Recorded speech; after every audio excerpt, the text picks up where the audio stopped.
The steady beeping of the monitors was the only thing keeping me anchored to reality. Tubes ran along my arms. Every shallow breath sent pain stabbing through my chest. Yet my mind wasn't on the agony. It was on Claire, my wife of 7 years. I had been rushed to the hospital after a near-fatal accident at work. Broken ribs, internal bleeding, a long, uncertain road to recovery. The doctors made it clear I was still in danger. Through the fog of medication, I searched for her face every time I opened my eyes, needing the comfort of the one person who had promised never to leave me. At first, she was there. She held my hand, whispered soothing words, and urged me to stay strong. But as the days went on, her visits became sporadic. Nurses mentioned she would disappear for long stretches at night, saying she needed rest. I tried to trust her. Hospitals were exhausting, after all, but a quiet voice inside me kept whispering that her absences were about more than sleep.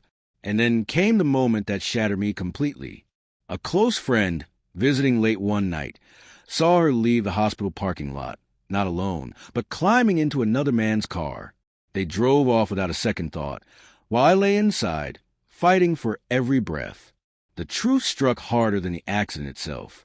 While I clung to life, Claire was chasing passion somewhere else. Looking back, the warning signs had been there all along. The hurried excuses, the distracted tone, the phone she guarded like a treasure. She hadn't just failed me in my weakest hour. She betrayed me at the very edge of existence. I didn't confront her.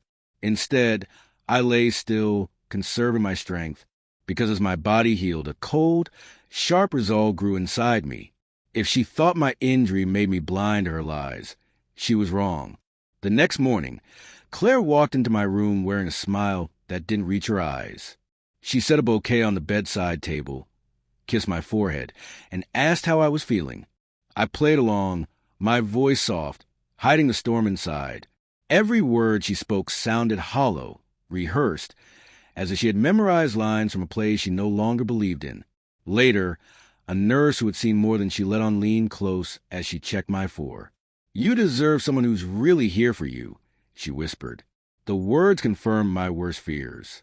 The staff had witnessed her betrayals, her comings and goings, and knew the truth. I chose a different strategy. Silence. When Claire visited in the evenings, I no longer reached for her hand. I stared out the window, kept my answers brief, offered no gratitude. She noticed. Her questions sharpened. "Why are you acting like this? What's wrong with you?" But I gave her nothing. The truth would reveal itself in its own time. Fate gave me an opening one night. Pretending to sleep, I heard her phone buzz on the tray table.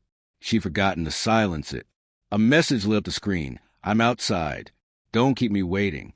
My chest tightened, not from pain, but from clarity. Without a word, I pressed call button and asked the nurse to record the time. Evidence. The next day, my brother came to visit. I told him everything. His face hardened, but I asked him to stay calm. I wanted Claire to believe her secrets were safe, because when the truth came out, it had to hurt more than any sudden confrontation could. A week later, I was strong enough to sit upright without wincing. The doctor praised my progress, but inside, I was sharper than ever. That evening, Claire arrived with her usual forced cheer, placing her purse on the chair. My brother was already there, calm and unreadable. I looked at her and said, "Claire, why don't you tell me where you've been going every night?" Her smile faltered. "What do you mean?" "I've been home, trying to rest." I gestured toward her phone on the table. My brother slid it toward her. "Maybe you can explain these messages." The one from him, the one telling him to wait outside while I was lying here. The color drained from her face. She stammered, tried to make excuses, but the walls had already closed in. I didn't shout. I didn't plead. I simply said, "You left me to die alone while running to another man. Whatever we had is gone." For the first time, she had no defense. Her hands shook as she packed her things.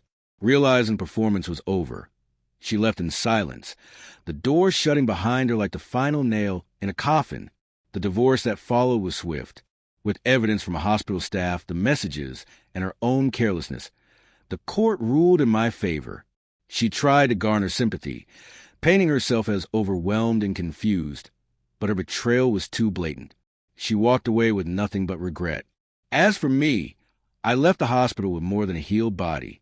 I left with clarity. Betrayal doesn't just break love. It reveals the true nature of a person's soul. Claire chose selfishness over loyalty, and in doing so, she freed me. Now, every breath I take feels like defiance. I fought for my life alone, and I won. She thought I would be too weak to notice, too broken to resist. Instead, her betrayal became the reason I stood taller than ever before.